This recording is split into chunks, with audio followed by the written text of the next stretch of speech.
कराची के इलाइक़े सचल ॻोठ में शहीद बेनज़ीर भुट्टो लाइब्रेरी में सकाफ़ती खाते पारां ताज बलोच की याद में तकरीब मुनक़िद कई वई। तकरीब में DG सकाफ़त अब्दुल अलीम लाशारी, डॉक्टर शेर मीरानी, गुल हसन कलमती ऐं अदीबनि ऐं शाइरनि वॾे अंग में शिरकत कई।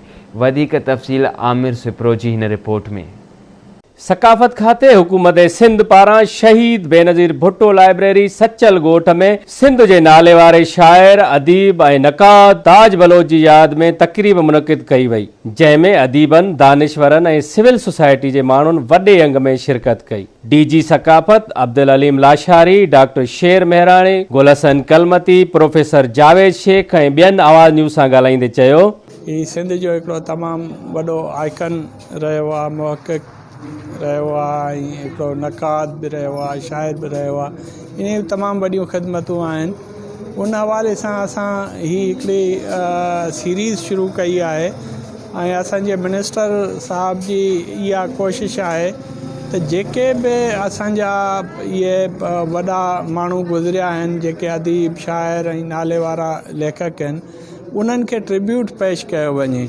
ताज बलोच पंहिंजे अहद जो तमामु वॾो शाइर, नक़ाद, अदीब ऐं सहाफ़ी हुयो। हुन पहिरें दौर में तक़रीबन 8 खां 10 साल सोझरो रिसालो कढियो ऐं पोएं दौर में तक़रीबन 17 साल हुन सोझरो रिसालो कढियो, जेको मुनफ़रिद अदबी रिसालो हुयो। अहिड़ो रिसालो एॾी पाबंदी सां को बि रिसालो न निकितो हुयो। ताज जा जेके मुख़्तलिफ़ पहलू हुया पंहिंजे अदबी हवाले सां, उन्हनि ते अञा कमु करण जी असांखे ज़रूरत आहे ऐं उहो कमु असां उन नमूने सां न करे सघूं जंहिं नमूने सां करणु खपे।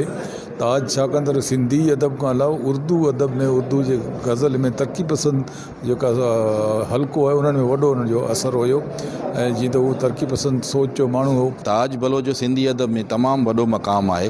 हुनजी शाइरी जा काफ़ी पासा आहिनि, जंहिंमें जमालियात बि आहे। हुनजो जेकॾहिं असां फ़िक्री पासो वठूं था त हुनजो हिकिड़ो आज़ादु नज़्म आहे त आउं आज़ादु पखीअड़ो आहियां, जंहिं वण ते वेहां चाहियां, ताड़ में आहे बिजली ऐं सयाद, सुख सां कीअं आख़िर ठाहियां। उहो इंसान दोस्त ऐं आफ़ाक़ी सोच रखंदड़ शाइर हुयो। साईं ताज बलोच जी जेका शख़्सियत आहे उहा न विसारण जहिड़ी शख़्सियत। दुनिया में जेके हिकिड़े नॉर्म्स हुजनि था, हू उन्हनि जो बाग़ी हुयो। हिकु नमूने सां उहो पंहिंजे हिकिड़े उसूल वारियूं ॻाल्हियूं कंदो हो। हिकु शाइर जी हैसियत सां हुन सिंध में उनकी जेका कंट्रीब्यूशन आहे उहा बाकमाल आहे। जहाँ तक अदबी ख़िदमत का ताल्लुक़ है, मैं समझता हूँ कि ज़ाहिर है बहुत उन्होंने लिखा, बहुत अफ़साने उनके हैं, बहुत मज़ामीन उनके हैं, लेकिन किसी का अदीब होना काफ़ी नहीं होता।